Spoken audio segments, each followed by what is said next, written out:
हिमाचल प्रदेश विधानसभा में 12 जून को बाल सत्र का आयोजन किया जाएगा। विश्व बाल श्रम दिवस के अवसर पर डिजिटल बाल मेला द्वारा आयोजित इस सत्र में देश भर के 68 बच्चे राजनीतिक एवं सामाजिक मुद्दों पर अपनी आवाज सदन के सामने मुखर करेंगे।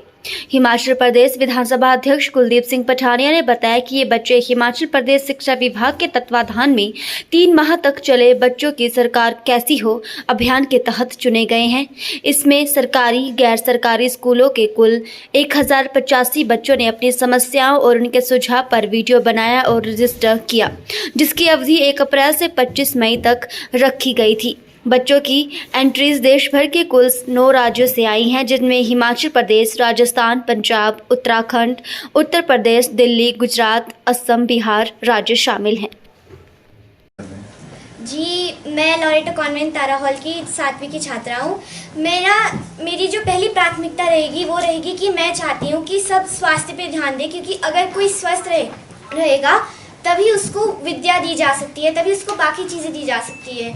तो इसके लिए सबसे पहले तो अब सती माता जी के जो पिताजी थे उन्होंने शिव जी से उनके विवाह के लिए इनकार क्यों कर दिया था, क्योंकि उनको लगा था कि ये भिखारी हैं। तो वैसे ही होता है, आजकल की पीढ़ी की ऐसी सोच है कि हम ऐसे अस्पतालों में अगर कोई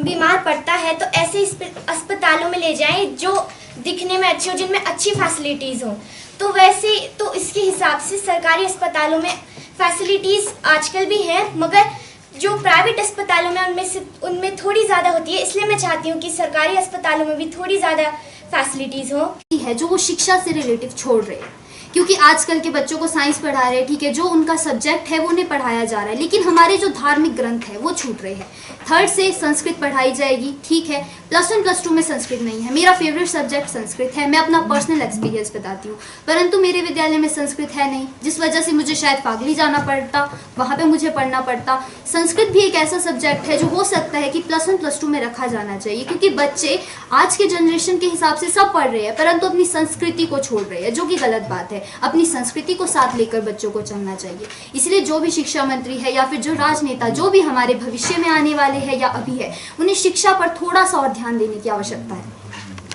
जैसे इस बाल सत्र में मैंने सामाजिक न्याय एवं अधिकारिता मंत्री के रूप में मैंने अपना दावा पेश किया है, तो मुझे लगता है कि हमारे जो समाज है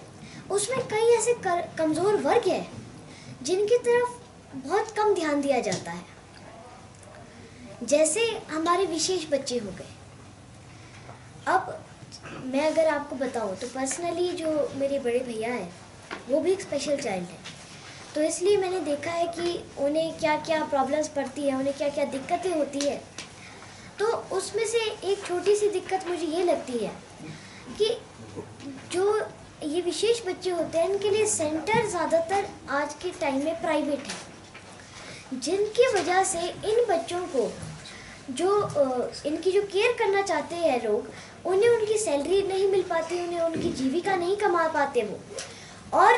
क्या होता है ये जो इंस्टीट्यूट्स होते हैं प्राइवेट इंस्टीट्यूट्स, ये भी जल्दी बंद हो जाते हैं। मगर मैं समझता हूँ अगर सरकार के द्वारा ये इंस्टीट्यूट्स बनाए जाए और सरकार इन चीज़ों को प्रमोट करे तो ये चीज़ें ऑटोमेटिकली जागरूकता भी ला सकते हैं हमारे देश में, और साथ ही साथ में इन विशेष बच्चों की सेवा भी की जा सकती है। जैसा आप जानते हैं कि 12 जून को हमारा बाल सत्र हिमाचल प्रदेश की विधानसभा में आयोजित होने जा रहा है। इसकी जानकारी है प्रेस को, और ये 12 जून जो है ये अंतर्राष्ट्रीय बाल श्रम दिवस भी है, और उसी के उपलक्ष्य में ये बाल विधानसभा के सत्र का आयोजन है। और इस सत्र में देश भर से 68 जो बच्चे चुने जाएंगे वो इसमें हिस्सा लेंगे। और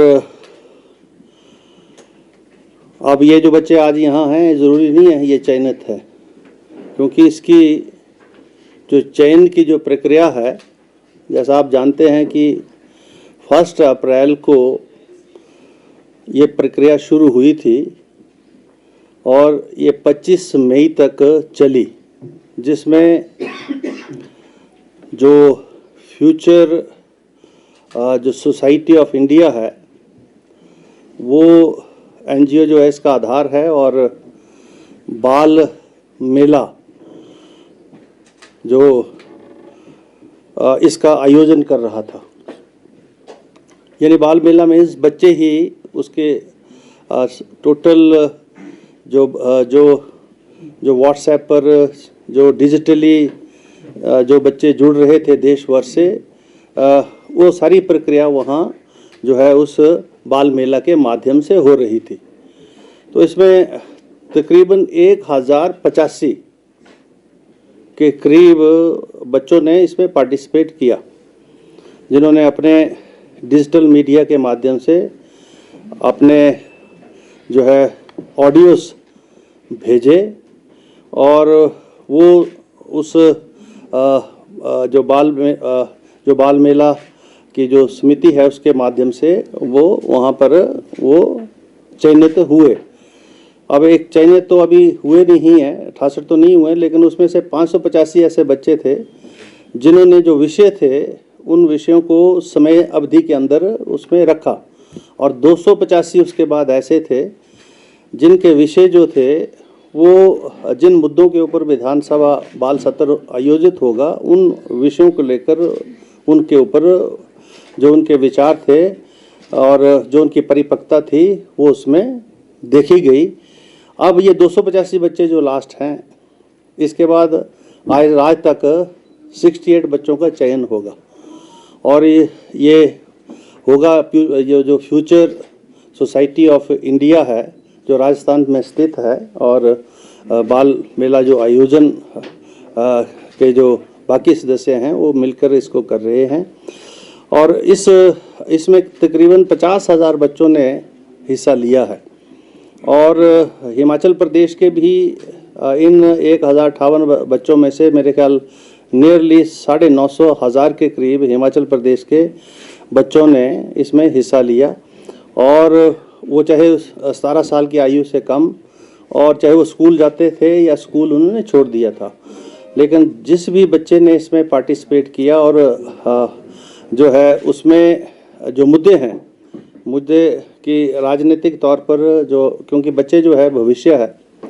और जैसे कहा गया है कि child is a father of a man, आने वाला कल जो है इनका है, इसलिए जो चुनौतियां हैं, राजनीतिक चुनौतियां हैं, सामाजिक चुनौतियां हैं,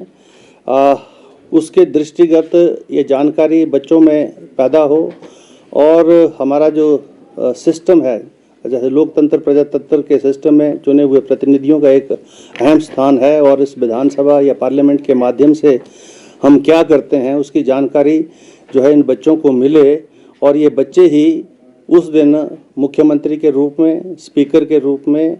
नेता प्रतिपक्ष के रूप में, मंत्री परिषद के सदस्यों के रूप में जो है अपना जो है रोल निभाएंगे, और जो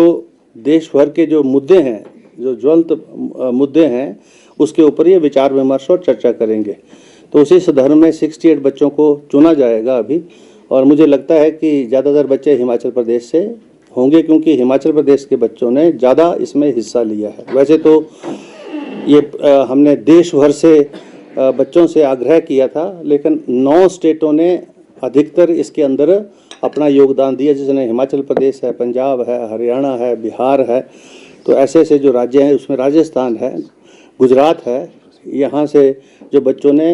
अधिक जो है पार्टिसिपेट किया है। तो ये जो है बाल सत्र के पीछे जो सोच है वो ये है कि बच्चे जो हैं, जो कल का भविष्य हैं, देश का भविष्य हैं, और बच्चे आज के राजनीतिक मुद्दों के बारे में, सामाजिक चुनौतियों के बारे में, राजनीतिक चुनौतियों के बारे में जो है उनको जानकारी मिले, और उनके पास जो जानकारी है उसको शेयर किया जाए। तो उसी दृष्टि से ये बाल सत्र हो रहा है। और मैं आप सब की जानकारी के लिए ये कहना चाहूँगा कि जो बच्चे जो यहाँ पर हमने जो सत्र आयोजित किए उसमें जो शिक्षक थे, कुछ जो हमारे पॉलिटिशियंस थे उनके साथ संवाद हुआ है और बच्चों ने उनकी जो अपना एक्सपीरियंस है वो भी उन्होंने उनके साथ बच्चों के साथ शेयर किया और बच्चों ने भी उनसे बहुत अच्छे प्रश्न पूछे। मैं भी एक जो संवाद था उसमें मैं भी शामिल हुआ और उसमें मुझे भी लगा कि बच्चों में निश्चित तौर पर जो देश की जो चुनौतियां हैं, देश के जो मुद्दे हैं उसके बारे में जानकारी है और बहुत अच्छे तरीके से उन्होंने अपने विचारों की अभिव्यक्ति करते हुए उन प्रश्नों के उत्तर हमसे जानने का प्रयास किया।